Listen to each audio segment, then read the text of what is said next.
Yo guys, what is going on? It's Misty coming at you with another video. Today we're going to be doing a tutorial on how to 3D motion track, as it is something that I believe in edits makes the overall video quality improve like a significant amount just by having this simple thing at the start, which just adds to the overall effect of it. So first thing you want to do is go and make your cinematic. I have already made a cinematic and I have it right here. Just a simple cinematic, right? It's just a pan. I got the speed a little bit messed up, but that doesn't matter. You can fix up in your final composition in After Effects or Sony Vegas, whatever you're using. But it's just a nice simple pan, so it will be fairly easy to motion track with. So next thing you want to do after you've made your cinematic is go ahead and open up Sony Vegas.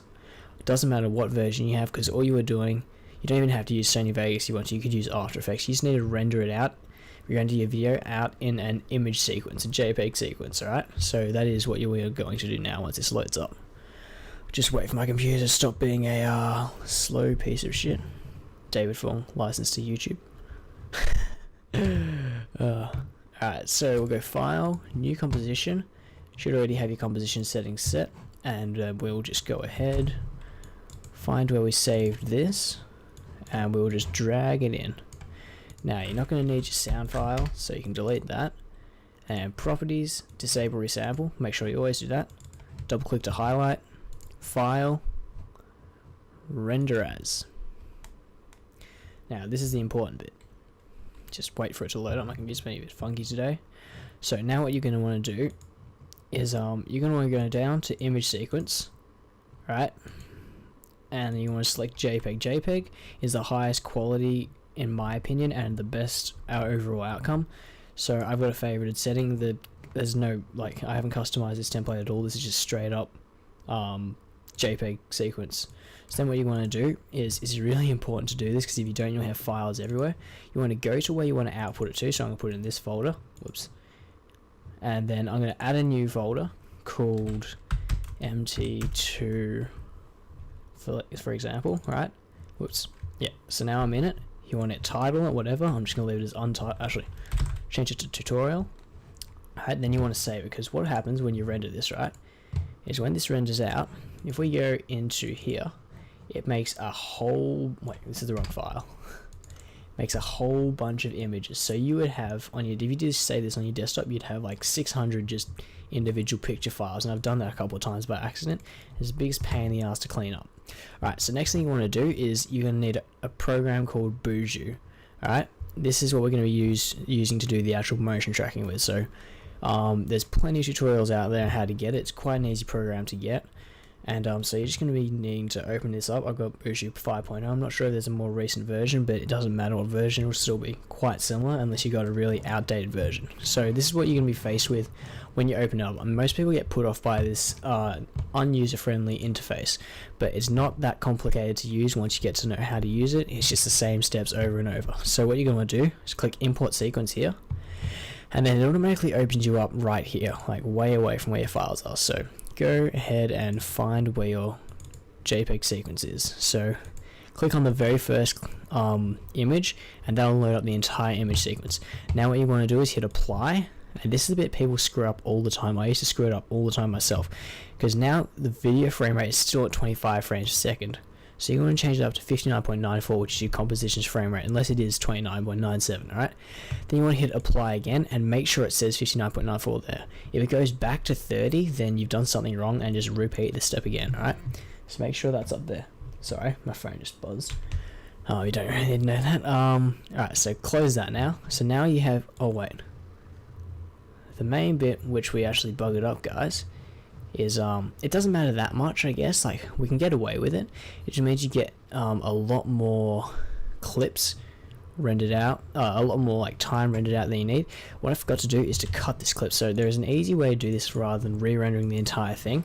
So first up, we'll just close that, and we'll go into Breathtaking 3, Motion Track 2. So now what you can do is go into here, and you can skip through the files until you find the file where it starts moving. So about number 116, so we'll call it 100, alright?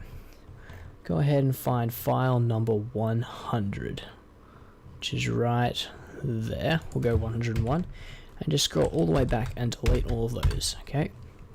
And what you can do is you can go to the very end and do the same for the other direction. You can find where it stops moving. So this is quite a while back actually. So about there, which is about 430. So we just scrolled exactly past it. So we'll go there, all the way down, and delete all of those. Alright, close that. We don't need Sandy Vegas anymore, so we can close that. And we'll just reopen Boujou again. Sorry about that, guys. I completely forgot about that. I was just concentrating on everything else that I was doing that I didn't realize I had not cut the clip. So yeah. Boujou, open up. Alright, so import sequence. Find your sequence. Wherever you've saved it. Import your sequence. Apply. Change the frame rate to 59 frames a second. Apply again. Make sure it says 59.94. Alright, then what you want to do is hit track features. So it comes up with this little box here. You want to click advanced and click that all the way up to the maximum sensitivity because that gives you the most track points, so you have a bigger variety to choose from when you're doing your final points to track from. Then you want to hit start tracking. I just did that before I said it, but yeah. So this will take, like, sometimes depending on your video, it could take a really long time. It doesn't usually, because like if you've got a decent computer, it doesn't usually take more than like a minute or two. Sometimes it can though, like when I'm rendering out something else at the same time, it might take like, I don't know, 2-3 minutes, maybe 4 or 5. Or if my computer is just being absolutely retarded, it might take a bit longer than that even. So yeah, let's wait for this to finish rendering out. Shouldn't take too much longer, but because what this does, it picks all these stable points in the image that's given, and it creates points on them, which you can, after that we go to this camera solver here, we camera solve it, and it picks out the most stable of those points, and then you use them in the final thing. You select an X, Y, Z axes to make a platform for where your text will be eventually. So yeah, that's how this works. It's pretty funky stuff. It seems complicated at the start, but just don't be too like confronted by it. Like, it is confronting, but it's not too hard. Like once, like I thought it was really hard, and when I first started doing motion tracks, I used to always use templates. It's a really bad idea. Don't do it. It's better just to learn or not do it at all. Because when people see templates, it's just like, really. So next thing you want to do, go camera solve. Leave all this as it is, except tick that box, the optimize camera path smoothest box. That would just mean that it's got to smooth the camera path so it's not like really jagged. And then you want to hit start. This bit can sometimes take quite a while, but it looks like it's going to go really quickly for me for some reason. Like sometimes it can take up to like 4 minutes, 5 minutes maybe. Like it varies on the actual motion track really. So just wait for it to finish up. There we go. So now I have all these dots everywhere. You see them, and they are all staying in the exact same spot. So what we can do now is we click the scene geometry. Okay. Now we're going to want our text. I want my text to be probably roughly in line with this shadow, which is a really good marker for me. So what I'm going to do is I'm going to add coordinate from hint, change it to the x-axis. X-axis is horizontal. So I'm going to select that one there, and press Control and click that one to select two at the same time. Connect to selected. Add another one for the y-axis is vertical, but in this case you don't always have to put all three axes. Like you need X and Y or X and Z, but y-axis, if it's on a flat plane like this, it's not really as necessary. So I'll add a z-axis instead. So I'll select this first point I had originally. And if you look at it like this, it's sort of like it's exactly a right angle. So you want something, a point around about that one there would be about right for this. So that makes a nice right angle there. So you want to connect to selected, then you want to add another coordinate, and you always need to have an origin. Origin is where your text sits. So I'm going to want my text to, I'm going to do them all off the same 440 point here. Connect to selected. And then once you're done with all your points, you can click update coordinate frame. Alright, so that's updated. Now what you can do to make sure your motion track's actually worked out the way you want it to is go add test objects. Alright, so that'll add a text object. You can press close, and this, as you can see, is perfectly, well, it's going all laggy, it's perfectly motion tracked in. Alright, so that is the motion tracking side of things done. Now you can go export, camera solve, browse, find where you want to save it. Where I want to save mine is in that same folder we've been using this entire time. We want to save it here, as motion, whoops, not motion, motion track 2. You want to change the file type to Cinema 4D, because we'll be using Cinema 4D as our final program to render it out. So press save, and that'll save it. Now what we want to do is go find that file, right, and open it. Just wait for it to open up. Doesn't matter what version of Cinema 4D you use, they're all very like quite similar. There are like specific differences in them, like specific like add-ons and new things you can do in them, but the base sort of program is the same. So you want to hit, once you import it, you'll hit OK. Now you have this null here. So what you're going to want to do, I'm going to show you something. Like, alright, I'll just show you the basic way of doing this. So what you want to do is you want to go load image, like you want to create a new texture and load new image. Then you want to go breathtaking. Why did I say breathtaking? You want to go to your images, right? Press no, click on that, go animation, make sure that's at 60, then click calculate. All right. So now you have your background. Then what you want to do is hit this button here for the lighting, and you want to go background. Then what you want to do is you want to add this. So now you have your background in here. So it's all there, and you can see that is the point we motion tracked off there, the center point. So if I go MoGraph MoText, and it's a bit big, so I'll shrink it down a bit. If I do this and change the depth on it real quick to about 5, you can see this is very nicely motion tracked in, right? Now what I usually do with my motion tracks, I need to make like a chrome sort of image. So how I do this, I'm just going to delete all this. I did this a long time ago. I made myself a sort of template. Alright, oops, I keep going into the wrong file. So it is, let me find it real quick. This one. Alright, so I made myself a motion tracking template. So I can use these exact same settings every time with just different motion tracks, right? It's pretty much the cheats way of doing this, right? Like you do it once and you can do it a million times over. So I'll link you the video where I found out how to do this, but pretty much you want to make a sky, right? And you want to add a texture, right? I'm just going to adjust these textures.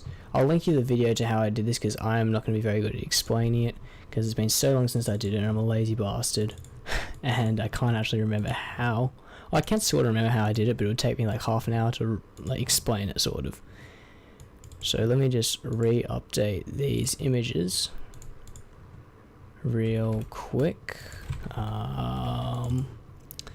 Yep, nope, yep. So now we have this here, right? So pretty much what you do is make sure this is right. So how I did this is I added a background with just a regular one of these and made the projection on frontal and the side on both. Then what you do is you add a floor with the same exact thing, frontal on both. Then you add a sky in, alright? So you go here, add a sky, alright? And then on the sky we have a texture which is slightly different. Like I adjusted I adjusted a few things of it, like so it made it sort of a bit lighter. So you see I have a luminance of a color white, whereas here there is no luminance. All right, so I tick the luminance, and the color that's like that. I can't remember exactly what I changed. I'm retarded, so guys, I'm not the best at explaining this, but I will link the tutorial how I did this below. And then what you need to do after that is you add your lighting in. So you add lights, but when you add lights, they don't actually do shadows immediately. So what you have to do is, first of all, on your floor, you have to make it compositing, otherwise it will not actually shadow. And then on compositing, you have to make sure you tick self-shadowing background, so it will actually shadow. Then what you can do on your lights, you can go to shadow and make them shadow map soft, and they'll create lighting. So now if I go over here and click this button, this is to pre-render. It doesn't do it very well because I need to rearrange the lighting position, but you can see how it's sort of given a bit of a shadow there, right? So what I'm going to do right now is I'm going to readjust my text. So I'm going to add it to 90 degrees ish. So it's roughly standing upright.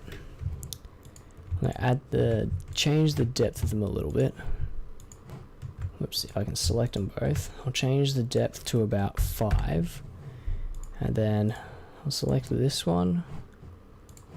And I'll just chuck it like that. So it's actually on top of it. Like that. Now I'll pre-render it. You can see the shadow right there. Now I just need to change the angle of this a tiny bit because it's not directly flat with the ground. I'll push it down a bit so it's actually on the ground. Push that down a bit as well. Come over here so we can look at it on a side angle. Look at the shadow. Looks pretty good. This needs to come forward a bit. It's all just about playing around with it a bit. You know, just seeing what looks good. And what you want, if you want to adjust where these shadows are, lights, what you can do is you can hit that button and bring up a view. So you have your normal view here, right? Then you have a vertical view, a side, and I don't even know what those two are. I just use this one. So you can adjust whereabouts these lights are in relation. So I'm going to move this one a bit more across. This one just back a bit. And this one to the side and out the front a little more. Maybe to the side a little as well. Actually so close to where it was. And then when you're ready, click that again. Just pre-render it, see what it looks like. I reckon it looks pretty neat. Maybe it needs a little bit more shadow out the back. So we'll do that real quick. And there we go. I reckon that's going to look pretty good. Now what you want to do is you want to go over to here, hit this button. This is your render button, right? You want general, then you just leave that as that is. You want to change this. So you want to change this to all frames. So it renders all the frames in the preview region, alright? And then you want to make sure that's set at 60 frames per second because that is your input frame rate. And then you want to change this. So across the entire thing, you want to make sure you have the same frame rate. I always use AVI Movie as it's the highest quality in my opinion and the best to use. Then you want to save your file as, let's say, MT2. Alright, save. Whoops, I saved it in the folder because it's the exact same name. I'll go .mt2 without any spaces. Save, close that, and render it. Now when this is done rendering, I'll chuck the end result at the end of this video. So yeah, that's all for now though, guys. I hope you enjoyed this tutorial. If it helped, please feel free to leave a like and a comment, and any suggestions for future videos I'll be more than welcome to take on board. I read all the comments that I get left on my videos and appreciate every single like, and if you're new around here, please feel free to subscribe. So I hope you enjoyed this video, and I'll see you guys next time. Peace.